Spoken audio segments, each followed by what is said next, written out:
Hi, എല്ലാവർക്കും competitive ക്രാക്കറിന്റെ general PSC ചാനലിലേക്ക് സ്വാഗതം. അപ്പോൾ നമ്മുടെ BFO ബീറ്റ് ഫോറസ്റ്റ് ഓഫീസർ എന്ന് പറയുന്ന എക്സാം നമ്മുടെ തൊട്ടടുത്തെത്തി. പിന്നെയുള്ള സമയം എന്ന് പറയുന്നത് നമ്മൾ PYQനെ ബേസ് ചെയ്ത് നമ്മൾ പഠിക്കണം അല്ലെ. പ്രീവിയസ് ഇയർ ക്വസ്റ്റ്യൻസ് നമ്മൾ നോക്കണം, ആ ക്വസ്റ്റ്യൻസ് വന്ന ഏരിയാസ് നമ്മൾ മനസ്സിലാക്കണം, കൂടുതൽ PYQs നമ്മൾ ഡിസ്കസ് ചെയ്യണം അല്ലെ. എങ്കിലും നമുക്ക് ബീറ്റ് ഫോറസ്റ്റ് ഓഫീസർ എന്ന് പറയുന്ന എക്സാമിന്റെ മാർക്ക് ഉറപ്പിക്കാനായിട്ട് സാധിക്കുകയുള്ളൂ. അപ്പോൾ നമ്മൾ ഈ ഒരു സെക്ഷനില് BFOയിലെ സയൻസ് ഭാഗം, ബയോളജി ഭാഗത്തില് ചോദിച്ച ഏറ്റവും പ്രധാനപ്പെട്ട കുറച്ച് ചോദ്യങ്ങളാണ് നമ്മൾ ഈ ഒരു ഭാഗത്ത് ഡിസ്കസ് ചെയ്യാനായിട്ട് പോകുന്നത്. ചോദ്യങ്ങളും അതിന്റെ എക്സ്പ്ലനേഷനും. അപ്പൊ നമുക്ക് നേരെ എന്ത് ചെയ്യാം, ക്ലാസ്സിലേക്ക് കിടക്കാം. അപ്പൊ നോക്കിക്കോളുക, നമ്മുടെ ഒന്നാമത്തെ ചോദ്യം എന്ന് പറയുന്നത്, താഴെ കൊടുത്തിരിക്കുന്നവയിൽ ഏത് രാസവസ്തുവിന്റെ ഉൽപാദനം കുറയുന്നത് മൂലമാണ് എന്തുണ്ടാവുന്നത്? പാർക്കിസൺസ് എന്ന് പറയുന്ന രോഗം ഉണ്ടാകുന്നത്. ഇപ്പൊ പാർക്കിസൺസ്, അൾഷിമേഴ്സ്, പാർക്കിസൺസ് മുതലായ രോഗങ്ങൾ എന്ന് പറയുന്നത് നമ്മുടെ നാഡീ വ്യവസ്ഥയെ ബാധിക്കുന്ന രോഗങ്ങളാണ്. അപ്പോ എന്തിന്റെ കുറവ് മൂലമാണ് ഈ പാർക്കിസൺ ഉണ്ടാകുന്നത് എന്നാണ് ചോദിച്ചിരിക്കുന്നത്.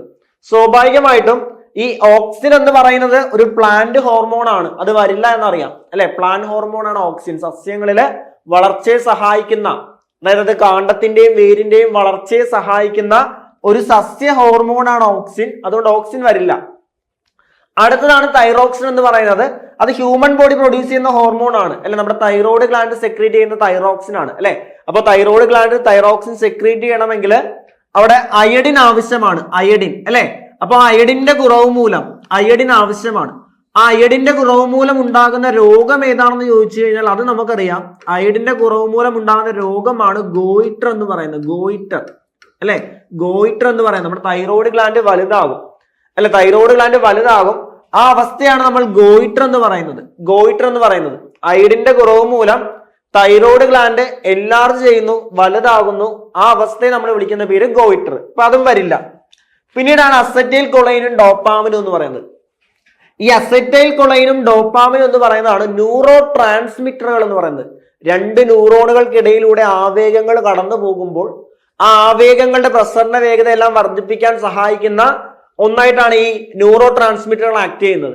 അതിൽ ഡോപ്പാമിനും അസറ്റൈൽ കൊളൈനുമാണ് പ്രധാനപ്പെട്ട ന്യൂറോ ട്രാൻസ്മിറ്ററുകൾ എന്ന് പറയുന്നത്. അതിൽ തന്നെ ഡോപ്പാമിന്റെ കുറവ് മൂലം, എന്തിന്റെ കുറവ് മൂലം? ഡോപ്പാമിന്റെ കുറവ് മൂലം ആ ഗാംഗ്ലിയോണുകൾ നശിക്കുന്നു. ന്യൂറോണുകളുടെ കൂട്ടത്തെയാണ് നമ്മൾ ഗാംഗ്ലിയോണുകൾ എന്ന് പറയുന്നത്. ആ ഡോപ്പാമിന്റെ കുറവ് മൂലം ഗാംഗ്ലിയോണുകൾ നശിക്കുന്ന അവസ്ഥയെ നമ്മൾ വിളിക്കുന്ന പേരാണ് പാർക്കിസൺസ് എന്ന് പറയുന്നത്. ഇനി വേറൊരു രോഗമുണ്ട്, ന്യൂറോണുകളുടെ നാശം മൂലം, അതായത് ആലേയമായിട്ടുള്ള പ്രോട്ടീനുകൾ അടിഞ്ഞുകൂടും. ആലേയമായിട്ടുള്ള പ്രോട്ടീനുകൾ അടിഞ്ഞുകൂടും, അതിന്റെ ഫലമായിട്ട് ന്യൂറോണുകൾ നശിക്കുന്നു. എന്ത് നശിക്കുന്നു? ന്യൂറോണുകൾ നശിക്കുന്നു. ആലേയമായിട്ടുള്ള ഒരു പ്രോട്ടീൻ അടിഞ്ഞുകൂടുന്നതിന്റെ ഫലമായിട്ട് ന്യൂറോണുകൾ നശിക്കുന്നതിനെ നമ്മൾ വിളിക്കുന്ന പേരാണ് എന്തെന്ന് പറയുന്നത്? അൾഷിമേഴ്സ് എന്ന് പറയുന്നത്. അൾഷിമേഴ്സ് അല്ലെ, നമ്മുടെ ഓർമ്മശക്തി പൂർണ്ണമായിട്ടും നഷ്ടമാകുന്ന അവസ്ഥയാണ് അൾഷിമേഴ്സ് എന്ന് പറയുന്നത് അല്ലെ. പക്ഷേ ഡോപ്പാമിന്റെ കുറവ് മൂലം അല്ലെ, ഡോപ്പാമിന്റെ കുറവ് മൂലം ഗാംഗ്ലിയോണുകൾ നശിക്കുന്ന അവസ്ഥയെ നമ്മൾ വിളിക്കുന്ന പേര് പാർക്കിസൺസ്. അപ്പോ അൾഷിമേഴ്സ്, പാർക്കിസൺസ്, അതേപോലെ അപസ്മാരം അല്ലെ, തലച്ചോറിൽ ഉണ്ടാകുന്ന ക്രമരഹിതമായിട്ടുള്ള വൈദ്യുത തരംഗങ്ങളെയാണ് നമ്മൾ അപസ്മാരം എന്ന് പറയുന്നത്. അപസ്മാരം എന്ന് പറയുന്നതും എന്ത് തന്നെയാണ്? ഈ പറയുന്ന നാഡീ വ്യവസ്ഥയെ ബാധിക്കുന്ന പ്രധാനപ്പെട്ട രോഗമാണ് എന്ന് മനസ്സിലാക്കാം. ഓക്കെ, ശരി, അടുത്ത ചോദ്യത്തിലേക്ക് പോവാം. അടുത്ത ചോദ്യം നോക്കിക്കൊള്ളുക. ഇത് റിപ്പീറ്റഡ് ചോദ്യമാണ്, പലതവണ ചോദിക്കാറുള്ള ചോദ്യമാണ്. വിറ്റാമിൻ എയുമായിട്ട്, വിറ്റാമിനുകളിൽ നിന്നൊരു ചോദ്യം നമുക്ക് പ്രതീക്ഷിക്കാവുന്നതാണ്. അത്തരത്തിലുള്ള ചോദ്യമാണ്. വിറ്റാമിൻ എയുടെ തുടർച്ചയായിട്ടുള്ള അഭാവം മൂലം അല്ലെങ്കിൽ കുറവ് മൂലം, ഇവിടെ തുടർച്ച എന്ന് പറയുന്ന ഒരു ടേം അവിടെ എടുത്തു പറയുന്നുണ്ട്. തുടർച്ചയായിട്ടുള്ള കുറവ് മൂലം നേത്രാവരണവും കോർണിയയും വരണ്ട് കോർണിയ അദാര്യമായി തീരുന്ന അവസ്ഥയെ പറയുന്ന പേര്. അദാര്യം എന്ന് വെച്ച് കഴിഞ്ഞാൽ പ്രകാശം കടത്തിവിടുന്ന അവസ്ഥ നമ്മൾ സുതാര്യം എന്ന് പറയും. പക്ഷെ പ്രകാശം കടത്തി വിടാത്ത അവസ്ഥയാണ് നമ്മൾ അദാര്യം എന്ന് പറയുന്നത്. പത്രത്തിൽ അദാര്യമാകുന്ന അവസ്ഥയ്ക്ക് പറയുന്ന പേര് എന്താണ് എന്നുള്ളതാണ്. ഒരു കാര്യം മനസ്സിലാക്കുക, വിറ്റാമിൻ എയുടെ കുറവ് മൂലം ഉണ്ടാകുന്ന രോഗം ഏതാണെന്ന് ചോദിച്ചു കഴിഞ്ഞാൽ അത് നിശാന്തതയാണ്, രാത്രി കാഴ്ചയില്ലാത്ത അവസ്ഥ. പക്ഷേ വിറ്റാമിൻ എയുടെ തുടർച്ചയായിട്ടുള്ള ഒരു ടേം വന്നു കഴിഞ്ഞാൽ, തുടർച്ചയായിട്ടുള്ള കുറവ് മൂലം ഉണ്ടാകുന്ന രോഗം ഏതാണെന്ന് ചോദിച്ചു കഴിഞ്ഞാൽ അത് സിറോഫ്താൽമിയാണ്. എന്താണ്? സിറോഫ്താൽമിയ. വിറ്റാമിൻ എയുടെ കണ്ടിന്യൂസ് ആയിട്ടുള്ള തുടർച്ചയായിട്ടുള്ള കുറവ് മൂലം ഈ പറയുന്ന കോർണിയ അദാര്യമാകുന്ന അവസ്ഥയെ വിളിക്കുന്ന പേര് എന്താണെന്ന് ചോദിച്ചു കഴിഞ്ഞാൽ അത് സിറോഫ്താൽമിയാണ്. അതുപോലെ ഈ ഗ്ലോക്കോമ ഇമ്പോർട്ടന്റ് ആണ്. നമ്മുടെ കണ്ണിലെ ഒരു ദ്രാവകം, പ്രധാനമായിട്ടും കണ്ണിൽ 2 തരം ദ്രാവകമുണ്ട്. Aqueous ദ്രാവകമുണ്ട്, vitreous ദ്രാവകമുണ്ട്. അതില് ഈ അക്വസ് ദ്രാവകത്തിന്റെ അക്വസ് ദ്രാവകത്തിന്റെ പുനരാകീർണം തടസ്സപ്പെടുന്നത് മൂലം ഉണ്ടാകുന്ന അവസ്ഥയെ, രോഗത്തെ നമ്മൾ വിളിക്കുന്ന പേരാണ് ഗ്ലോക്കോമ എന്ന് പറയുന്നത്. അല്ലെ, നമ്മുടെ കണ്ണ് നോക്കുകയാണെങ്കിൽ നമ്മുടെ കണ്ണിനുള്ള ലെൻസ് ഏതാണെന്ന് ചോദിച്ചു കഴിഞ്ഞാൽ കോൺവെക്സ് ലെൻസ് ആണ്. ഈ കോൺവെക്സ് ലെൻസിനും ഇതാണ് കോർണിയ എന്ന് പറയുന്നത്. കോൺവെക്സ് ലെൻസിനും കോർണിയക്ക് ഇടയിലുമുള്ള ഈ ഒരു ഭാഗത്ത് നമ്മളെ അക്വസ് ചേംബർ എന്നാണ് പറയുന്നത്. അക്വസ് ചേംബറിലുള്ള ദ്രാവകമാണ് അക്വസ് ഫ്ലൂയിഡ്. ഈ അക്വസ് ഫ്ലൂയിഡിന്റെ പുനരാകീർണം തടസ്സപ്പെടുന്നത് മൂലം കണ്ണിലെ പ്രഷർ വർദ്ധിക്കുന്നു. തന്മൂലം കണ്ണിലെ മറ്റു ഭാഗങ്ങൾക്ക് ഡാമേജ് ഉണ്ടാകുന്ന അവസ്ഥയെ നമ്മൾ ഗ്ലോക്കോമ എന്ന് പറയും.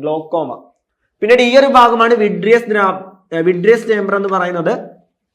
ആ വിട്രിയസ് ചേംബറിൽ വിട്രിയസ് ഫ്ലൂയിഡ് ഉണ്ട്. ഒരു വട്ടം ചോദിച്ചിട്ടുണ്ട്, വിട്രിയസ് ദ്രാവകം ഏത് ശരീരഭാഗവുമായിട്ട് ബന്ധപ്പെട്ടതാണ്? ഏത് ഭാഗമായിട്ട് ബന്ധപ്പെട്ടാണ്? കണ്ണുമായിട്ട് ബന്ധപ്പെട്ടാണ്. അപ്പൊ അങ്ങനെയും ചോദ്യം വന്നിട്ടുണ്ട്. അപ്പൊ അത് കണക്ട് ചെയ്ത് വെച്ചോളുക. നേത്രവുമായിട്ട് ബന്ധപ്പെട്ട അല്ലെങ്കിൽ കണ്ണുമായിട്ട് ബന്ധപ്പെട്ട ചോദ്യങ്ങളും വിറ്റാമിനുകളുമായിട്ട് ബന്ധപ്പെട്ട ചോദ്യങ്ങളും നമുക്ക് PYQ ആയിട്ട് വന്നിട്ടുള്ള ചോദ്യങ്ങളാണ്. ഓക്കെ, അടുത്ത ചോദ്യത്തിലേക്ക് പോവാം. അടുത്ത ചോദ്യം നോക്കിക്കോളൂ. ആ ചോദ്യം ഇതാണ്: താഴെ കൊടുത്തിരിക്കുന്നതിൽ തെറ്റായ ജോഡി ഏതാണെന്നാണ് ചോദിച്ചിരിക്കുന്നത്. ഹോർമോണുകളുമായിട്ട് ബന്ധപ്പെട്ടാണ്. പ്രൊലാക്റ്റിൻ മുലപ്പാൽ ഉൽപാദനം. തീർച്ചയായിട്ടും പ്രൊലാക്റ്റിൻ എന്ന് പറയുന്ന ഹോർമോൺ മുലപ്പാൽ ഉൽപാദനവുമായിട്ട് ബന്ധപ്പെട്ടതാണ്. അത് ശരിയാണ്. അടുത്ത നോക്കിക്കൊള്ളുക. സൊമാറ്റോട്രോപ്പിൻ പിറ്റ്യൂട്ടറി ഗ്രന്ഥി പ്രൊഡ്യൂസ് ചെയ്യുന്ന ഹോർമോൺ ആണ് സൊമാറ്റോട്രോപ്പിൻ അല്ലെങ്കിൽ വളർച്ചാ ഹോർമോൺ എന്ന് പറയുന്നത്. അത് ശരീര വളർച്ചയെ ത്വരിതപ്പെടുത്തുന്നു. അതും ശരിയാണ്. അടുത്ത നോക്കിക്കൊള്ളുക. വാസോപ്രസിൻ. ഈ കഴിഞ്ഞിടക്ക് ചോദിച്ച ADH അല്ലെങ്കിൽ ആന്റി ഡയൂറിറ്റിക് ഹോർമോൺ എന്നറിയപ്പെടുന്ന ഹോർമോൺ ഏത്? ADH അല്ലെങ്കിൽ ആന്റി ഡയൂറിറ്റിക് ഹോർമോൺ എന്നറിയപ്പെടുന്ന ഹോർമോൺ ഏതാണെന്ന് ചോദിച്ചു കഴിഞ്ഞാൽ അത് വാസോപ്രസിൻ ആണ്. ഏതാണ്? വാസോപ്രസിൻ ആണ്. ആന്റി ഡയൂറിറ്റിക് ഹോർമോൺ എന്നറിയപ്പെടുന്ന വാസോപ്രസിൻ ആണ്. ഈ വാസോപ്രസിന്റെ കുറവ് മൂലം ഉണ്ടാകുന്ന അവസ്ഥയുണ്ട് അല്ലെ, വാസോപ്രസിന്റെ ഏറ്റക്കുറച്ചിൽ മൂലം ഉണ്ടാകുന്ന അവസ്ഥയാണ് നമ്മൾ ഡയബറ്റിക്സ് ഇൻസിപിഡസ് എന്ന് പറയുന്നത്. എന്തെന്ന് പറയുന്നത്?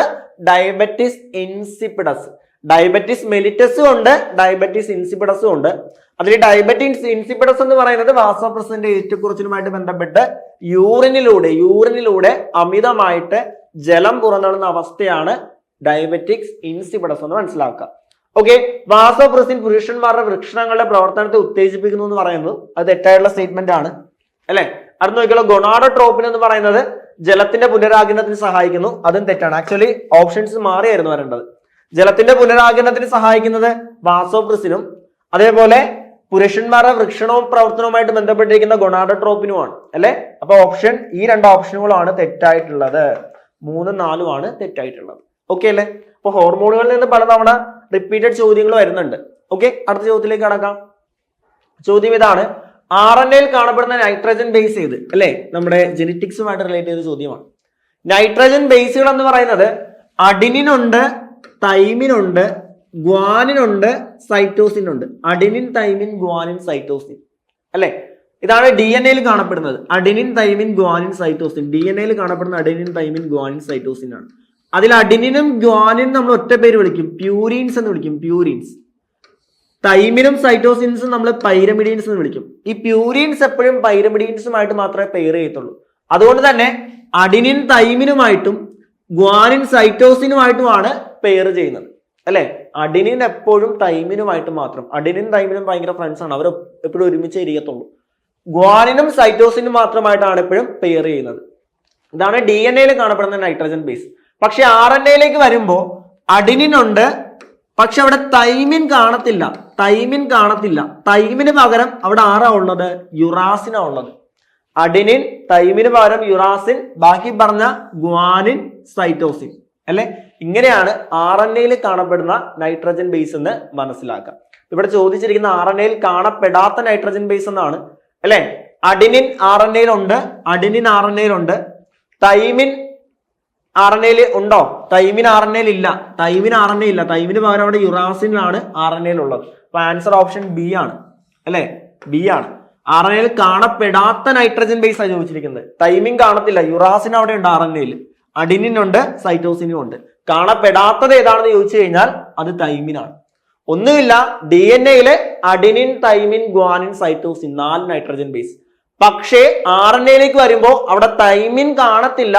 തൈമിന് പകരം അവിടെ ഉള്ള ആരാണ് അവിടെ ഉള്ളത്? യുറാസിൻ ആണ്. അത്രേ ഉള്ളൂ അല്ലേ? ക്ലിയർ അല്ലേ? റിപ്പീറ്റഡ് ചോദ്യമാണ്, BFO-ൽ വന്ന ചോദ്യമാണ്. ഓക്കെ, ശരി. അടുത്ത ചോദ്യം, മനുഷ്യന്റെ pH മൂല്യം എത്രയാണ്? pH ഇങ്ങനെ ഇടയ്ക്കൊക്കെ വല്ലപ്പോഴും കയറി വരാറുണ്ട്. മനുഷ്യ രക്തത്തിന്റെ പലതവണ പല എക്സാമുകൾക്കും വന്ന് കണ്ടിട്ടുള്ള ചോദ്യമാണ്. മനുഷ്യ രക്തത്തിന്റെ pH മൂല്യം എത്രയാണെന്ന് ചോദിച്ചു കഴിഞ്ഞാൽ അത് 7.4 ആണെന്ന് മനസ്സിലാക്കാം. എത്രയാണ്?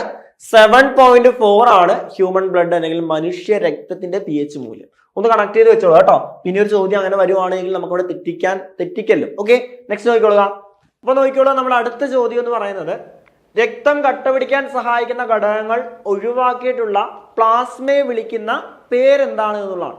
രക്തം കട്ടപിടിക്കാൻ സഹായിക്കുന്ന ഘടകങ്ങൾ ഒഴിവാക്കിയിട്ടുള്ള പ്ലാസ്മയെ വിളിക്കുന്ന പേരെന്താണ്? നമുക്ക് കണക്ട് ചെയ്യുമ്പോൾ എന്തായാലും ആൻസർ വിഡ്രിയസ് ഫ്ലൂയിഡ് അല്ല എന്ന് നമുക്ക് കണക്ട് ചെയ്യാം, അല്ലെ? വിഡ്രിയസ് ഹ്യൂമർ അല്ല എന്ന് നമുക്ക് കണക്ട് ചെയ്യാം. വിഡ്രിയസ് ദ്രാവകം അല്ല, അല്ലെ? ലാസിക ദ്രാവകം അല്ല. സീറം ആണോ ഹെപ്പാരിൻ ആണോ എന്നുള്ള ഒരു ഡൗട്ട് ആയിരിക്കും നമുക്ക് വരുന്നത്. ഹെപ്പാരിൻ എന്താണെന്ന് ചോദിച്ചു കഴിഞ്ഞാൽ ഒരു ആന്റി കൊയാങ്കുലന്റ് ആണ്. രക്തം കട്ടപിടിക്കാതിരിക്കാൻ സഹായിക്കുന്ന ഒരു ആന്റി കൊയാങ്കുലന്റ് ആണ് ഹെപ്പാരിൻ എന്ന് പറയുന്നത്. പക്ഷേ ഇവിടെ ഒഴിവാക്കിയിട്ടുള്ള ഘടകങ്ങൾ ഒഴിവാക്കിയിട്ടുള്ള പ്ലാസ്മയെ വിളിക്കുന്ന പേര് എന്താണെന്നാണ്. സോ അതിന്റെ ആൻസർ വരുന്നത് എന്താണ്? ഓപ്ഷൻ ബി, സീറമാണ്. നമ്മൾ ഈ രക്തം കട്ടപിടിക്കാതിരിക്കുക എന്ന് കാണുമ്പോൾ നമ്മൾ എങ്ങോട്ടേക്ക് പോകാനുള്ള ചാൻസ് ഉണ്ട്? ഹെപ്പാരിനിലേക്ക് പോകാനുള്ള ചാൻസ് ഉണ്ട്. പക്ഷേ ഘടകങ്ങൾ ഒഴിവാക്കിയിട്ടുള്ള പ്ലാസ്മയെ വിളിക്കുന്ന പേര് എന്താണെന്നാണ്. പ്ലാസ്മയെ വിളിക്കുന്ന പേരെന്താണ്? ഓപ്ഷൻ ബി, സീറമാണെന്ന് മനസ്സിലാക്കുക. ഓക്കെ അല്ലെ? സീറമാണ് എന്ന് മനസ്സിലാക്കുക. മനുഷ്യരിൽ മാംസ്യത്തിന്റെ ദഹനത്തിന് സഹായിക്കുന്ന രാസാഗ്നി ഏതാണ് എന്നുള്ളതാണ്, അല്ലെ? മാംസ്യത്തിന്റെ ദഹനത്തിന് സഹായിക്കുന്ന രാസാഗ്നി ഏതാണ് എന്നുള്ളതാണ്. Amylase, lipase, nucleus, trypsin. Amylase എന്ന് പറയുന്നത് നമ്മൾ കഴിക്കുന്ന അന്നജത്തെ മാൾട്ടോസ് ആക്കി മാറ്റാൻ സഹായിക്കുന്നത് ഈ പറയുന്ന അമിലേസ് ആണ്, അല്ലെ? ലിപ്പേസ് എന്ന് പറയുന്നത് ഫാറ്റ്, കൊഴുപ്പിന്റെ ഡൈജഷനുമായിട്ട് ബന്ധപ്പെട്ടാണ് ലിപ്പേസ് എന്ന് പറയുന്നത്, അല്ലെ? ന്യൂക്ലിയസ് അല്ല. പിന്നീട് ഏതാ വരുന്നത്? ട്രിപ്സിൻ. അതായത് പെപ്സിനും ട്രിപ്സിനും, അല്ലെ? ആമാശയത്തിൽ കാണപ്പെടുന്ന ദഹനരസങ്ങൾ കാണപ്പെടുന്ന പെപ്സിൻ, അതേപോലെ ട്രിപ്സിൻ തുടങ്ങിയവയാണ് എന്തിനു സഹായിക്കുന്നത്? ഈ പറയുന്ന പ്രോട്ടീന്റെ ഡൈജഷനുമായിട്ടൊക്കെ ബന്ധപ്പെട്ടത്.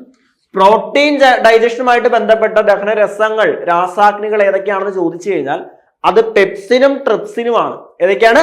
പെപ്സിനും ട്രിപ്സിനുമാണ് എന്ന് മനസ്സിലാക്കുക. അപ്പൊ ഡൈജഷൻ എന്ന് പറഞ്ഞാൽ വളരെ വലിയൊരു ഏരിയ ആണ്. ആ ഒരു ഓർഡറിൽ പഠിച്ചെങ്കിൽ വളരെ ക്ലിയർ ആയിട്ട് നമുക്ക് ആൻസർ ചെയ്യാൻ പറ്റുന്ന ഒരു ഏരിയ ആണ് ഡൈജഷൻ എന്ന് മനസ്സിലാക്കുക. ഓക്കെ, അടുത്തൊരു ചോദ്യം നമുക്ക് നോക്കാം.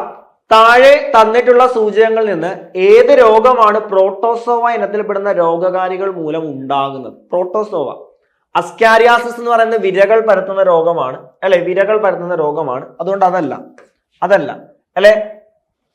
അതല്ല. ടൈഫോയിഡ് ബാക്ടീരിയ പരത്തുന്ന രോഗം അതല്ല. വട്ടച്ചൊറി എന്ന് പറയുന്നത് ഫംഗസുകൾ പരത്തുന്ന രോഗം അതുമല്ല. മലമ്പനി അല്ലെങ്കിൽ മലേറിയയാണ് പ്രോട്ടോസോവ. പ്ലാസ്മോഡിയം എന്ന് പറയുന്ന പ്രോട്ടോസോവ പരത്തുന്ന രോഗമാണ് മലമ്പനി അല്ലെങ്കിൽ മലേറിയ എന്ന് പറയുന്നത്. അപ്പൊ ആൻസർ ഓൾറെഡി റിപ്പീറ്റഡ് പല തവണ വന്നിട്ടുള്ള ചോദ്യമാണ്. ഈസി ആയിട്ട് നമുക്ക് സ്കോർ ചെയ്യാൻ പറ്റുന്ന ഏരിയ ആണ്. ഈ ചോദ്യങ്ങളെല്ലാം നമ്മൾ കഴിഞ്ഞ ബീറ്റ് ഫോറസ്റ്റ് ഓഫീസർ BFOയ്ക്ക് സയൻസ് ബയോളജി ഭാഗത്തു നിന്ന് ചോദിച്ച പ്രധാനപ്പെട്ട ചോദ്യങ്ങളാണ്. അപ്പൊ ഇത്രയും ചോദ്യങ്ങളാണ് നമ്മൾ ഡിസ്കസ് ചെയ്തത്. നിങ്ങൾ ഇനി പഠിക്കുമ്പോൾ നിങ്ങൾ PYQs ബേസ് ചെയ്ത് പഠിക്കാനായിട്ട് ശ്രമിക്കുക. PYQs ബേസ് ചെയ്ത് പഠിക്കുമ്പോൾ ചോദ്യം വരുന്ന ഏരിയാസ് നിങ്ങൾക്ക് ക്ലിയർ ആയിട്ട് മനസ്സിലാക്കും. വളരെ ചുരുങ്ങിയ സമയം മാത്രമേ നമ്മളുടെ കയ്യിലുള്ളൂ. അപ്പൊ ആ ചുരുങ്ങിയ സമയം കൃത്യമായിട്ട് ഉപയോഗിക്കാൻ ആഗ്രഹിക്കുന്നവരാണ് എങ്കിൽ നിങ്ങൾക്ക് വേണ്ടിയിട്ട് പുതിയ ബാച്ച് നമ്മൾ സ്റ്റാർട്ട് ചെയ്യുന്നുണ്ട്, അല്ലെ? ഏറ്റവും ആവശ്യമായിട്ടുള്ള കാര്യങ്ങൾ മാത്രം ഇൻക്ലൂഡ് ചെയ്താണ് നമ്മൾ ഈ ഒരു ബാച്ച് സ്റ്റാർട്ട് ചെയ്യുന്നത്, അല്ലെ? എക്സാമിന് മുന്നോടിയായിട്ട് ഒരു ഫൈനൽ ടച്ച് എന്ന രീതിയിൽ എല്ലാ ഭാഗങ്ങളും ഓടിച്ച് ആവശ്യമുള്ള കാര്യങ്ങൾ മാത്രം കവർ ചെയ്യാൻ ആഗ്രഹിക്കുന്നവരാണെങ്കിൽ നിങ്ങൾക്ക് യൂസ്ഫുൾ ആയിട്ടൊരു ബാച്ചാണ് എന്ന് പറയുന്നത് നമ്മുടെ ഉദ്യാൻ 2.0 പുതിയ ബാച്ച് നമ്മളെന്ന് പറയുന്നത്. അപ്പൊ ആ ബാച്ചിനെ കുറിച്ച് കൂടുതൽ അറിയാനും അതിലേക്ക് ജോയിൻ ചെയ്യാനുമായിട്ട് എന്ത് ചെയ്യുക? താഴെ കാണുന്ന നമ്പർ ഞങ്ങളെ കണക്ട് ചെയ്യുക. അപ്പൊ ആദ്യമായിട്ടാണ് നിങ്ങൾ ഈ വീഡിയോ കാണുന്നതെങ്കിൽ നമ്മുടെ ചാനൽ ഒന്ന് സബ്സ്ക്രൈബ് ചെയ്യുക. നിങ്ങളുടെ BF അപ്ലൈ ചെയ്ത നിങ്ങളുടെ സുഹൃത്തുക്കൾക്ക് ഈ വീഡിയോ ഷെയർ ചെയ്യാനായിട്ടും മറക്കരുത്. അപ്പൊ മറ്റൊരു വീഡിയോയുമായിട്ട് നമുക്ക് വീണ്ടും കാണാം. Thank you so much.